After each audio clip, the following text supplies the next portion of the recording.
Hello, my name is Meredith Todd and I am one of the musical theater teachers at the Maryland Heights campus of Dayspring School of the Arts.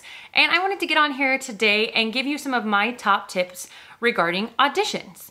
I have worked with a lot of kids that are going into auditions, adults that are going to auditions. I've been on a lot of the other side of the table as far as auditions are concerned.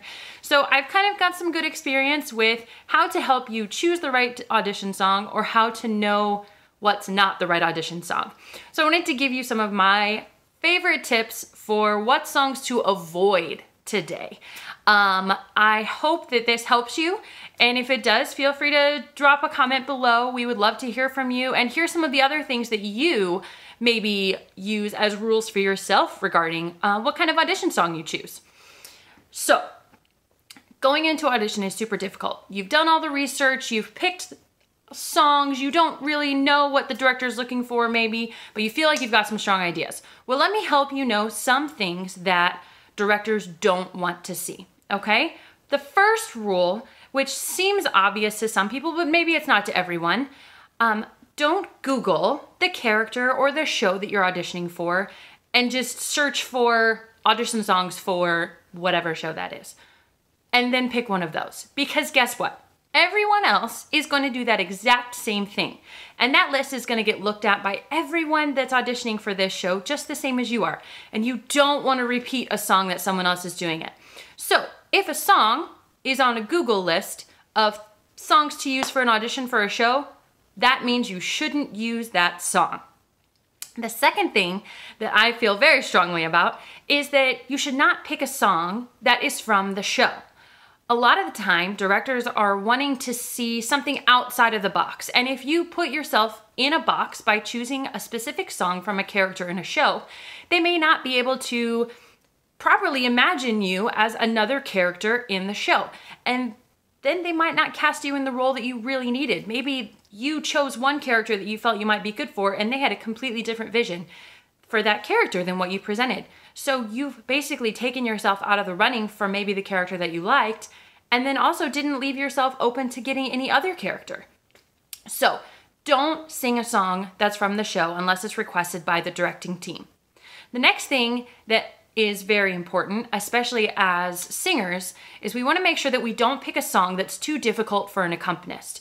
Now, you may not be a musician that really knows how to make those kind of choices. So some good rules of thumb are to avoid songs that have lots of sharps or flats in them. Avoid songs that have crazy key changes through whatever cut you're choosing.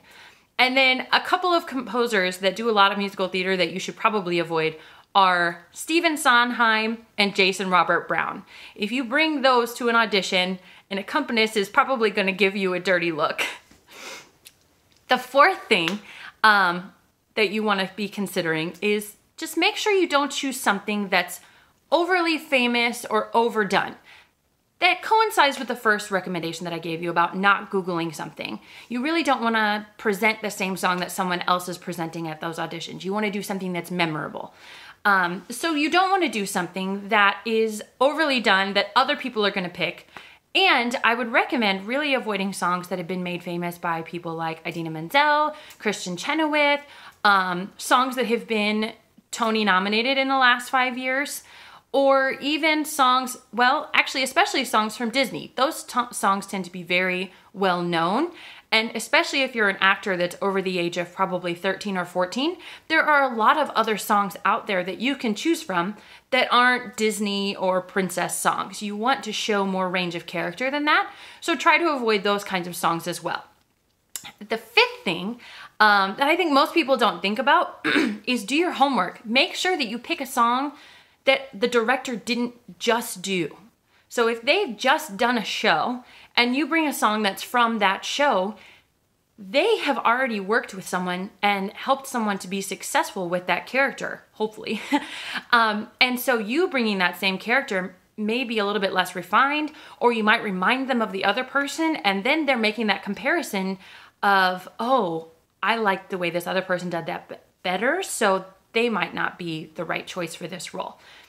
Again, you want to leave yourself open for options that the director might consider you for. And the last recommendation that I have for you is just something simple. Don't come to the audition with something that you're not confident in.